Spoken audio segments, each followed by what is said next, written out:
Good afternoon, ladies and gentlemen. This is Katy Huff, and you are listening to Setting Yourself Free, a podcast where we are encouraging people to be set free from whatever is holding you back from being, doing, and having all that you were created to be. And this is episode number 27. I am so grateful to have Aziza Kibamba, who is originally from the Congo in Africa, who is now living in Washington State. And I was blessed to meet her when we were at a conference in Idaho a couple months ago. And she was able to participate in my women's retreat that we had this year. And so I am just thrilled to have her and am excited for you to be able to hear her story about setting herself free. And you can go to www.katy-huff.com to learn more about my book, coaching, courses, and retreats. Follow Katy Huff Ministries on Facebook, Instagram, and Twitter for more encouragement and stay up to date on all things happening with Katy Huff Ministries. And I'm so thrilled, as I said, to have Aziza here. And I'm going to turn it over to her and ask her to share with you, what have you been setting yourself free from? And we ask every guest on our podcast that question. So Aziza, welcome to Setting Yourself Free. Thank you, Katy. I appreciate you inviting me today. Yes, it's great to have you. Okay.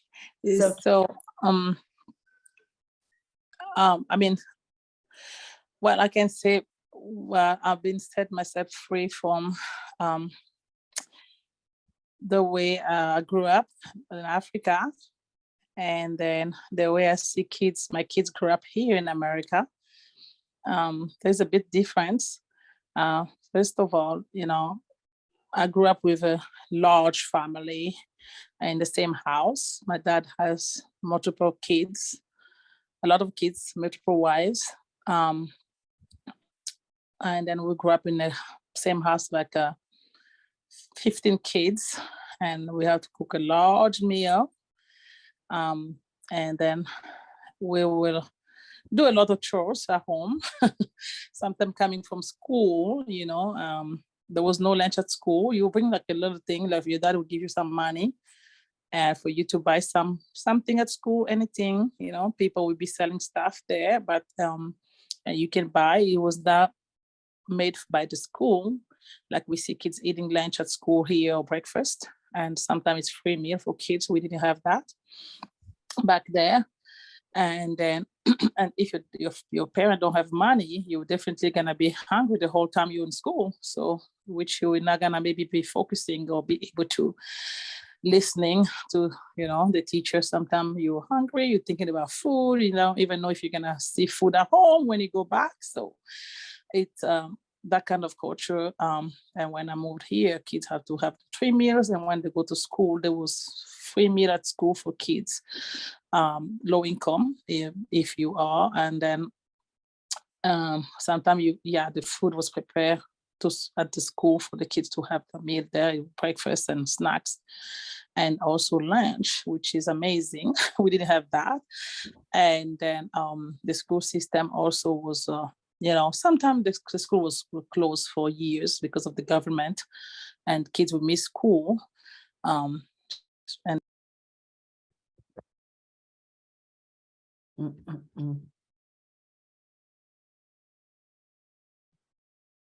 Lord. Okay, well, that sounds pretty exciting in the sense of how the schooling here is so different than the schooling there. But you had mentioned that you had many siblings in the house. Mm-hmm. Can you explain to people how marriage or families are there versus how it is here, and how the cultural differences that we definitely have between obviously the Congo of Africa versus where you are in Washington? Can you explain or expound on how that was for you in Africa? Yeah, sure. I can say it depends on family, but most of the men, in my country where I'm from, they also encourage, or I can say legally, you have to marry one wife, and one husband and one wife in the house. But people make choices, right? Right. So may I have one legal wife and have some other wife outside that not kind of legal and still have kids with them. And those kids are also um, accepted by the law in Africa. So it's a choice. We have seen family who are just one wife and kids from the same one wife, but some people we have kids outside their marriage and then still have multiple children, in the house. And Right. yeah, because they will never let the kids out. They cannot maybe bring the wife in the house, but they're still gonna have the kids. Either they can bring them in the house, they can live with the other kids in Right. the same house with the same one mother. And some people will have like three wives in the same house. It depends on people choice, Right. Huh. people choices, so they can make different choices. But for my father, that was his choice. He had multiple women, but there was just one wife in the house. Okay. And how So, many but siblings did you have? yes. So how many siblings? Wow. I had my dad has total of 30 kids, including me. Um and then we grew up all together. We know each other. We love each other. And then yeah, Now we're that is a big family. a big family. 30 Yeah. children. Yes. Yeah, But you don't hear of that in the States. yeah, no, I don't think so. People will have like 3, 4 kids, or Yeah. 6 with different women, like they call my baby mom, or Yeah. but yeah, Yeah, I think the definitely. average is now just 2 kids per family nowadays. If you have something over 2, it's a big family. So I can imagine that would be one heck of a Thanksgiving dinner with the 30 brothers and sisters. No, but we didn't have Thanksgiving back in Africa, so that not exist there. We don't have that, and Right. then we do have like Christmas. We do have New Year celebration, but we didn't have like present in all like Christmas. No, we didn't have that. It's never been a big deal.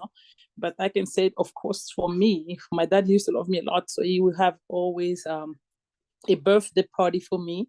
I would have maybe 3, 4 cakes for my birthday party, which he would not do to other kids. So so I don't know. It was kind of preference. So I don't know. Yeah, but the fact that I kind of set myself free from that kind of culture, that I'm here, I'm married with one man, and I have my kids in one house, and that kind of a security, in marriage, Mm, and it's a absolutely. big difference. And then I feel been set free from that kind of culture, which if I was maybe there, who knows, maybe my husband would have me as a legal woman or second woman and have another woman. And then it's you live like that for years, for your whole life. I've seen Wow. some people that live that like, the whole life, you know, and then the husband died, they still like that, they never get married again. And they like Wow. second or third wife legally known with in the family. So that is kind of like what I can say, set myself free from. And Yeah. then also the other thing is like when I moved in America, I feel like I could go to school even though I was 33 or I was a mother, I was married, because I love learning, always love learning. I always feel like anything I do, I'm learning. I like knowledge. Knowledge is power. Yeah. So, and then I still not feel ashamed to go back to school if I can do it even anytime. Yeah. Yeah. It's an open door for anyone that wants to learn and to grow and to, better themselves. There are no Mhm. limits. And that's the beauty of living here, is that there's doors open in so many ways. And so Mhm. obviously when you come from a God-loving relationship, what would you say, or did you have experiences where you were in a situation maybe in Africa where you knew that God was there and present, that he never forsaked you and helped you through whatever process it was with 30 siblings possibly, or the school situation, or just how your dietary habits and different things like that, or even how you got from point A to point B? I mean, I bet you there was challenges where you were thanking God that he never left you and he was beside you. Of course, because the first thing I would say, I always feel like God was always there with me, even though when you feel like my mom did not raise me, and we were raised by a stepmother, of course, but you know, you can be sick, right?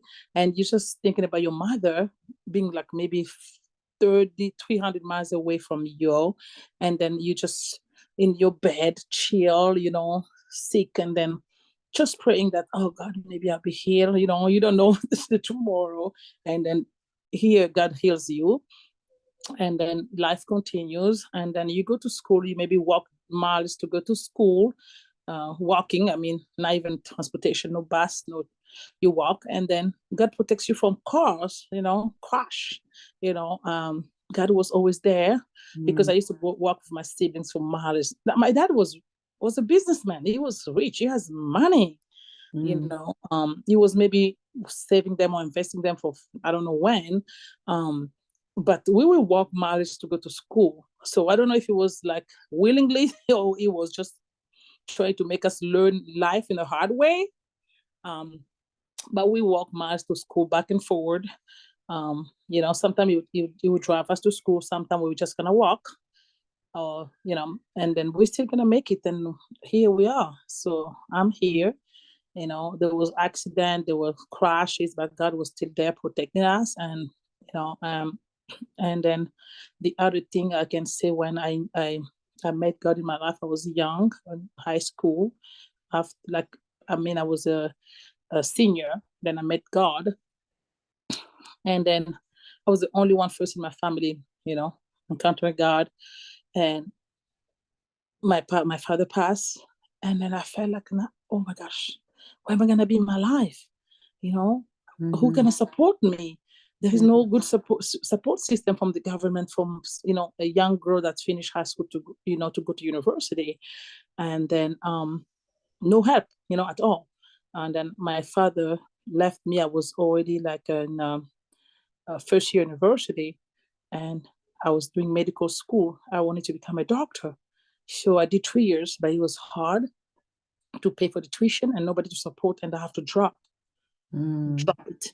So I dropped it because I was like, I cannot be that type of doctor who can leave the school for 3 weeks because there's no tuition paid, and then I missed maybe the most important, part of the course. So I was like, I'll be maybe a bad doctor. So I just dropped the program. But if I was here, probably I'll be, have like financial aid or some kind of support, or maybe working at that time, paying for my school myself. But there was no those opportunity back there. It was either you a full-time student, and then someone has to pay tuition for you, your parent, because people there, we grew up, we don't have job like quickly because there is no job opportunity, after high school, unless you either full-time worker. And the school was also like in the morning, either morning and there's nothing in the afternoon, and work we finish like in the afternoon, like at 3 or 4. So it was like the time you've been in school is the time. But over here, we see works at like 4 p.m. to morning. So many opportunity for work in America, which is big difference. Right. So how did you what was the process of you coming to America? How did you end up where you're at? Well, God is good. He always make a way. God is a God of miracle. As a Christian, I knew that one day God will do something for me, and then that will end up here because I'm married, and then my husband came for school, and then we came together. So, and then when we came together, and then we started in Portland, Oregon, then moved here in Washington State. Nice. So I'm sure you would agree that, America is the land of the free and huge opportunities versus where you came from. And so how would you advise someone who is coming from a foreign country into the United States, what that they could look forward to? Well, a lot of people come with some people come because their parents send them to school. I can say there are some people that they're from other countries, and the parents are very rich, and they send them to school in America. You have to have the opportunity to study in America, and they pay tuition for them. It's very expensive, right?